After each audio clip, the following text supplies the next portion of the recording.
உன்னதமும் உயர்ந்த ஸ்தலத்திலே வாசம் பண்ணுகிற ஆண்டவர் இயேசு கிறிஸ்துவின் விலையேறப்பெற்ற நாமத்தினாலே யாவருக்கும் அன்பின் வாழ்த்துக்கள். தேவன் தாமே ஒருவருடைய வாழ்விலும் தம்முடைய வாக்குத்தத்தமான வார்த்தைகளை நிறைவேற்றி மகிமைப்படுத்துவாராக. இந்த நாளுக்குரிய வேத வசனம் லூக்கா 7வது அதிகாரம் அதனுடைய 30வது வசனம். தங்களுக்கு கேடுண்டாக தேவனுடைய ஆலோசனையை தள்ளிவிட்டார்கள் என்று சொல்லப்படுகிறது. ஆண்டவர்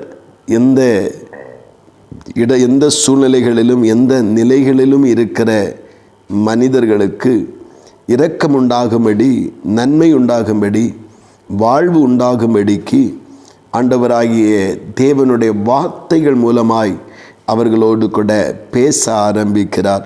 ஆலோசனையை கொடுத்து அவர்கள் இருக்கிற சூழ்நிலைகள், நடக்கிற வழிகள், செய்கிற காரியங்களிலே இருக்கிற தேவனுக்கு பிரியமற்ற எல்லா செய்கைகளை விட்டு அகற்றி பரிசுத்தமாக்கப்பட வேண்டும், செம்மையாக்கப்பட வேண்டும் என்பதற்காக தேவன் தம்முடைய வசனத்தை, தம்முடைய வார்த்தையை அனுப்பி கொண்டே இருக்கிறார்.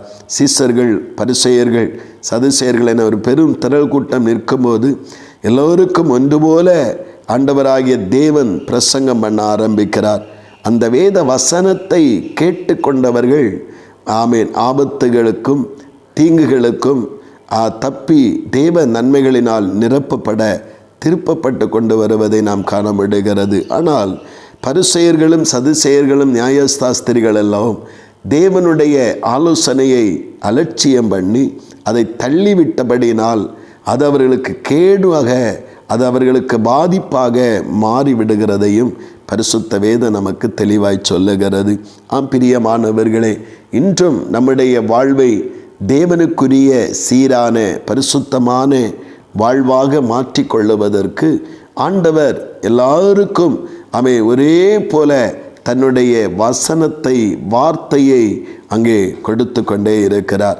விதைக்கும் பொழுது ஒரு முறை விதைக்கும் பொழுது அந்த விதை எல்லா பல தன்மையுள்ள நிலங்களிலே விழுந்தது போல இன்றைக்கு விதைக்கப்படுகிற வசனங்கள் எந்த நிலைகளிலே ஏற்றுக்கொள்ளப்படுகிறதோ, எந்த நிலைகளிலே அங்கீகரிக்கப்படுகிறதற்கேற்றபடி 100, 60, 30 என்று பலனை அடைகிறவர்களாய் மாறிவிடுகிறோம். ஒருவேளை இந்த நியாய சாஸ்திரிகளைப் போல, பரிசேயர்களைப் போல இந்த ஆண்டவருடைய ஆலோசனைகளுக்கும் வசனத்திற்கும் செவி கொடுக்காமல் போனால் கேடு உண்டாகும் என்று சொல்லி அங்கே வேதம் சொல்லுகிற, தங்களுக்கு கேடு உண்டாகத்தக்கதாக தேவனுடைய ஆலோசனையை அங்கே தள்ளிவிட்டார்கள் என்று சொல்லப்படுகிற, நாம் ஒருவரும் நம்முடைய வாழ்வை பாதியிலே முடித்து கொள்ளுகிறவர்களாய், நம்முடைய வாழ்வை பாதாளத்திற்கு நேராய் நடத்தி செல்லுகிறவர்களாய் இராதபடி நாம் தேவ ஆலோசனையை கேட்டு அதன்படி நடக்கும் பொழுது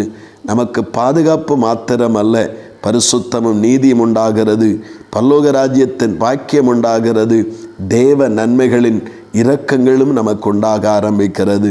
ஆனபடினாலே தேவ ஆலோசனையை தள்ளிவிடாதபடி கவனமாய் கேட்டு நடப்போம்.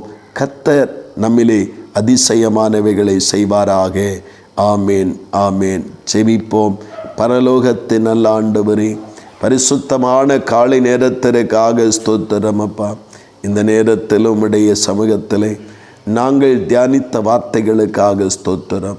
ஆண்டவரே, பரிசேயரும் நியாய சாஸ்திரிகளும் தங்களுக்கு கேடுண்டாகத்தக்கதாக தேவனுடைய ஆலோசனையை தள்ளிவிட்டார்கள் என்று வாசிக்கிறோமே. தகப்பனே, தேவ ஆலோசனை எந்த நிலையில் இருக்கிற மனிதனுக்கு வாழ்வை கொடுப்பதற்கும், வாழ்வு கட்டி எழுப்பப்படுவதற்கும், பரிசுத்தமாக்கப்படுவதற்கு, நீதியான வாழ்வு வாழ்வதற்கும் ஏற்ற விதத்திலே அந்த வசனங்கள் ஆண்டவர்களை கிரியை செய்கிறதா இருக்கிறது. ஆண்டவருடைய ஆலோசனைகளை நாங்கள் ஒருபோதும் தள்ளிவிடுகிற இடத்தில் வைக்கக்கூடாதப்பா. உங்கள் ஆலோசனைகளுக்கு செவி கொடுத்து நடக்க ஒவ்வொரு நாளும் கிருபையை தாரும். ஆண்டவர், எங்களுக்கு கேடுண்டாகும்படி நாங்கள் நடக்கக்கூடாது, நன்மையுண்டாகும்படி ஆலோசனைகளுக்கு செவி கொடுத்து நடக்க உதவி செய்யும். அப்படி நீங்கள் இரக்கம் பாராட்டுகிறபடியாய் ஸ்தோத்திரம்.